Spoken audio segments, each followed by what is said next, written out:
খালি পায়ে মাটিতে হাঁটলে কি হয় জানলে আপনি অবাক হয়ে যাবেন। আমি বড় আশ্চর্য হয়েছি। একজন ডাক্তার আমাকে বলেছে যে হুজুর, আপনি যদি খালি মাঠে হাঁটতে পারেন, অর্থাৎ শুধু মাটির উপরে যদি আপনি হাঁটতে পারেন অথবা ঘাসের উপরে যদি আপনি কিছুক্ষণ হাঁটেন, মারাত্মক 4টি বড় রোগ থেকে আপনি বেঁচে যাবেন। সুবহানাল্লাহি ওয়া বিহামদিহি সুবহানাল্লাহিল আযীম। বিশ্বনবী প্রায় তিনি মাটির মধ্যে হাঁটতেন। এজন্য ফজরের পরে কিছুক্ষণ খালি পায়ে হাঁটাহাঁটি করবেন, ঘুমাবেন না। খালি পায়ে যদি কোনো ব্যক্তি হাঁটে, সেটা যদি নিয়মিত করতে পারে, 1 নাম্বার হচ্ছে তার হার্টে কোনো সমস্যা হবে না, হার্টের রোগ থেকে সে বেঁচে যাবে। 2 নাম্বার হচ্ছে বুদ্ধি এবং স্মৃতিশক্তি বৃদ্ধি পাবে। ডাক্তাররা বলছে, গবেষণা করে বলছে, আপনি রিসার্চ করেন। 3 নাম্বার হচ্ছে তার শরীর ভালো থাকবে, সবসময় সুস্থ থাকবে, ফিট থাকবে।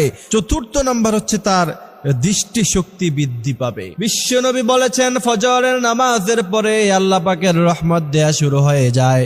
ফজরের পরে যারা ঘুমায় তারা